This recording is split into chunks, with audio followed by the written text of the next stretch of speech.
Hello and welcome back to We Are Crafted in His Image. We are on the first official project of this month's Coco and Crafts class using the Forever Fern stamp set, and today we are going to make this little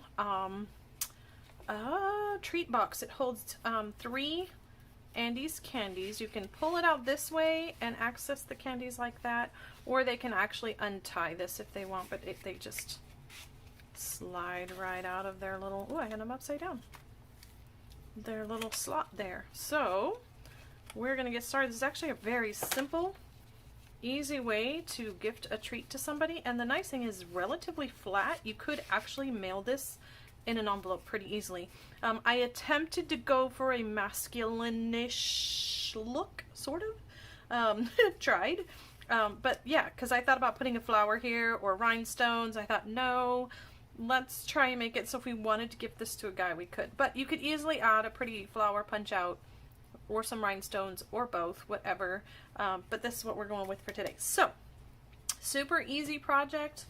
Move the chocolate out of the way.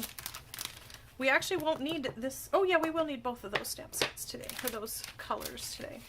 So, in your envelope, you have 2 crumb cake that have already been scored. They have tear and tape on them. We're going to start by stamping those. You have 2. These are 2 inches wide. They've been scored, and this part here I simply used one of the tag topper punches to punch out. We do have 3 of these at least in different styles on the top. You just slide it in, cut it, and voila, and I cut both ends. So very easy to do. You've got some ribbon, and then you do have an envelope that has your little pieces in it. However, the envelope is not for this project. It is for next week's project. Oh, and there is some twine in there as well. So hang on to that, stick it in your envelope for next week's, for project number 2. So let's set that aside, set this over here, and start with our stamping. Now this is going to be the inside, so I'm going to flip it over. There are score lines here and here. I don't know if you can see them, but basically this center, this is the front of your project. This is where we're going to do our stamping. So I'm going to do this, and I'm going to use this little leaf cluster, and I'm going to kind of make a wreath I'm going to start by stamping kind of at the top here, stamp like that, and then stamp the bottom. I think this is how I did it, made it a little bit easier for me. Stamp top and bottom, then stamped side, and then I'm going to go ahead and stamp a second one there, stamp a side, stamp another one right here. Let me grab my scrap paper, and then stamp off and do the same. Now you could do all of them the same darkness. They could, so it's kind of a wreath. Most of that is going to be covered up anyway, but that'll get us started. In fact, this one here I'll try doing just by stamp, stamp again, stamp, stamp again, make sure this is on the bottom, stamp again, side, stamp again, and there we go, there's that. Then we need the little, what did you call that, paint splatter cluster? And I'm going to leave that open. I'm going to grab Pear Pizzazz. And really this is just going to be to add some texture around the back part. We are essentially making ourselves some pattern paper here. Although I do like that the crumb cake cardstock kind of has some texture to it. It has you can see the fibers in it. There we go. So there is that piece.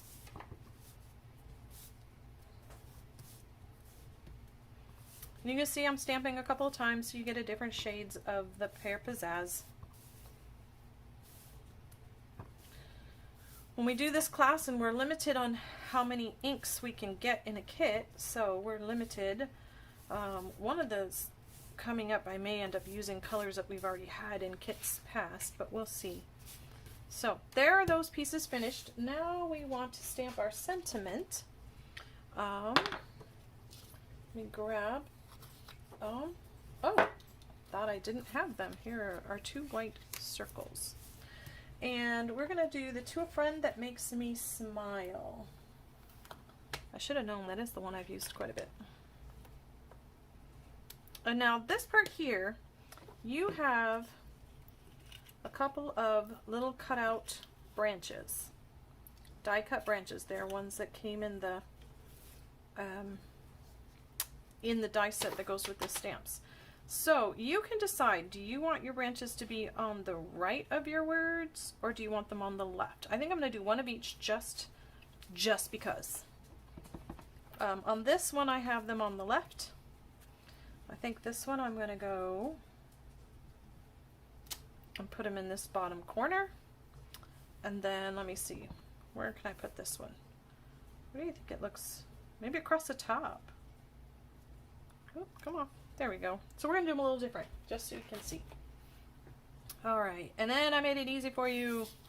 You've got the adhesive sheets behind these. So, let's see, that's facing this direction.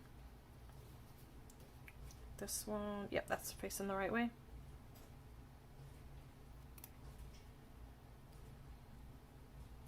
And I'm going to crisscross the branches at the bottom there. There we go.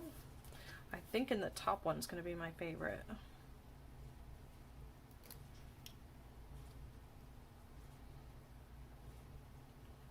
Kind of center that. Oh, I'm sticking these in the wrong spot. I have my little trash cup there. Where'd it go? There it is. Alright, get this out of the way. Get our last one on here. Ta-da! And the nice thing with the die set is it comes with a couple of these, so you can cut out a couple at a time, not just one at a time. In fact, I think it came with 4. I cut out all 4 in one shot. That was nice. Yeah, I think I like that. Okay, so now let's go ahead and start assembling before this will be the last thing we glue on. So we have, oh, close this. Or I'm going to ink some paper where I don't want it inked. There we go. Okay, there is fold score lines on there. Go ahead and fold them on the score line. There we go. Same thing here. Then I found it was easier if I went ahead and put the Andes Candies in here to make sure I'm getting it not too tight. The first one I did too tight, and it was too hard to slide in and out. So you've got these on the scores. There we go. And then we're going to wrap it around. Doesn't matter which way's front or back. Actually, since my candies are facing that way, I'll flip it over. Put that. Go ahead and peel your paper off. Okay, and like I said, don't get this, don't like push really hard and get it super tight. Otherwise, it's going to be difficult to get it out of there. Let's see. Yep, we can move it. Ta-da! Okay. Oh, should have glued this on first. It's easier to glue when they're flat than it is when they're lifted up. So,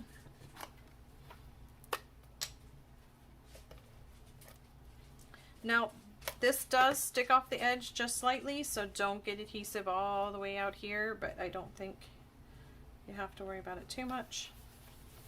I'm going to go ahead and glue this one down while it's flat. There we go.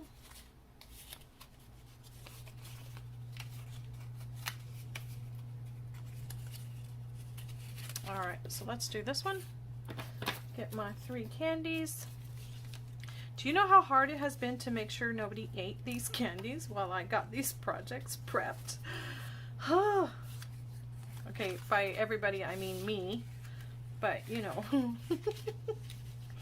I've been a good girl. I've been a good girl. Mostly because my daughter made toffee for Christmas, and I have been so busy eating the toffee that I have ignored these. All right. Get that on there. Oh, that one's a little tight. A little tight. Whoever I give this to is going to have a hard time getting to their goodies.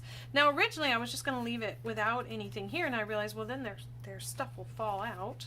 Well, if it wasn't so tight, it would. Let's see if I can take this off. I think it's too tight. Nope. It's going to have to stay like that. There we go. Okay. Let's get some dimensionals on here.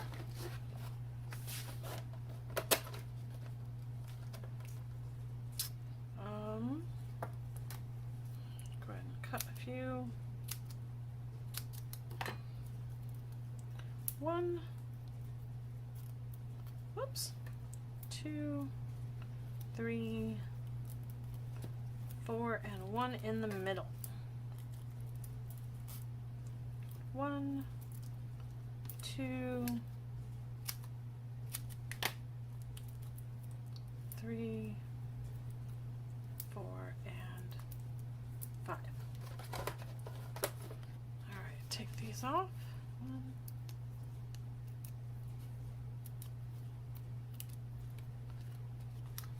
and center. Make sure my words are straight. There we go.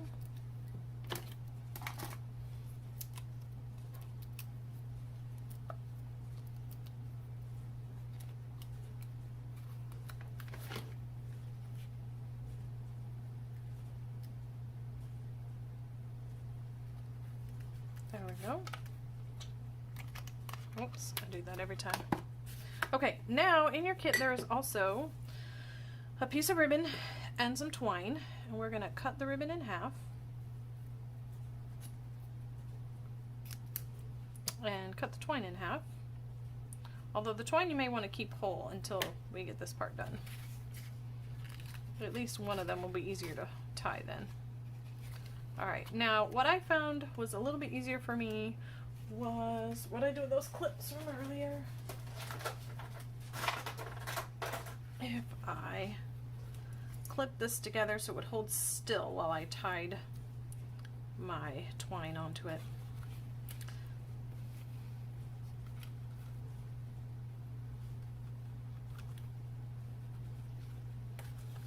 Alright, get down there.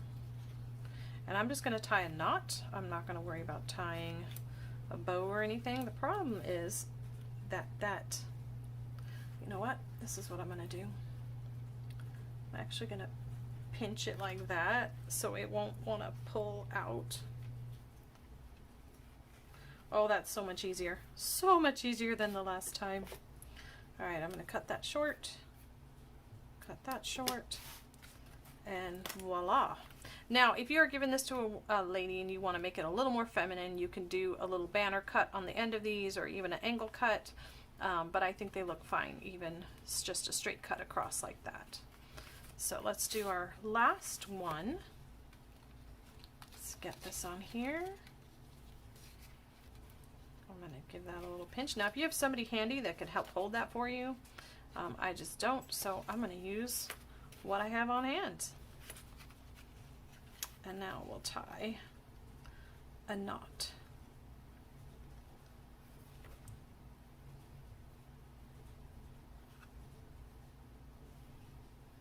And there we have it. Voila. Should have gone down a little bit. There we go. Cut, cut. Oh. Grab the good scissors. There we go. My ribbon only scissors. There we go. And we now have 2 finished little treat boxes to give to a friend. A friend that makes you smile.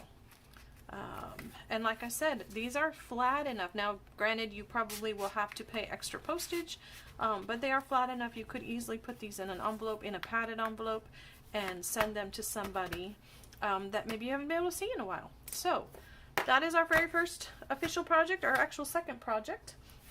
I will see you next week on Tuesday with technically project number 2, but the third project. I will see you then. Until then, next time, God's love and blessings. Bye.